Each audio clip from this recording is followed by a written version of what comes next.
Hello everyone, আজকে আমরা eco গাড়িতে নতুন ইকো গাড়িতে গারওয়ারের ফিল্ম লাগাচ্ছি 50%। এই গাড়িটাতে আমরা সিট কভারের কাজ করব, ফ্লোর ল্যামিনেশনের কাজ করব। এছাড়াও আমরা এই গাড়িটাতে ডোর ভাইজার, ফুটরেস্ট, ফগ লাইট সব কিছু ইনস্টল করছি, তার সাথে মিউজিক সিস্টেম ইনস্টল করছি। আপনারা এই গাড়ির ফুল কাজের রিভিউটা দেখবেন, দেখে ভালো লাগলে আপনারাও নিজের গাড়িতে এই কাজগুলো করাতে পারেন, যদি আপনাদের ইকো থাকে অথবা যে কোনো গাড়ি থাকে। তো আপনি দেখতে থাকি। তো আপনারা দেখতেই পাচ্ছেন এখন গাড়িতে ফিল্ম লাগানো হচ্ছে। এটা গারওয়ারের ফিল্ম আছে 50% ভিজিবিলিটিওয়ালা। এই ফিল্মটাতে 25% হিট রিজেকশন ক্যাপাসিটি আছে। আমরা একদম 100% প্রফেশনাল লোক দিয়ে লাগাই, যার জন্য ফিল্মের ভেতরে কোনো রকম ছোট ডাস্ট পার্টিকেল অথবা কোনো বাবলস আসে না। আমরা কাস্টমারকে বলে দিই যে লাগানোর প্রথম একদিন আপনারা কাঁচটাকে কোনো সময় নামাবেন না।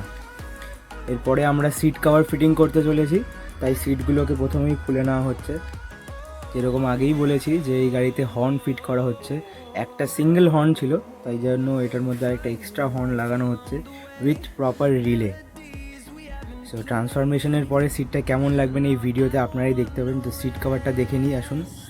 এটা হচ্ছে full bucket fit seat cover, customer কোনো ডিজাইন সেরকম চাইনি।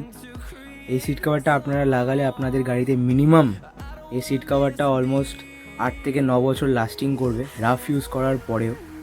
এটার মধ্যে আমরা ইনহাউস ওয়ারেন্টি দিই 1 বছরের। যদি কোথাও ছিঁড়ে যায়, ফেটে যায়, এরকম কিছু হয় তো আমরা সেটাকে চেঞ্জ করে দিই। প্রত্যেকটা কাজই আমরা সবাই ইন্সপেক্ট করে বারবার চেক করে দেখে নিই যে কোথাও কোনো ভুল থাকছে না। তো তাও ভুল বেরোয়, কিন্তু আমরা চেষ্টা করি নিজের 100%টা দেওয়ার।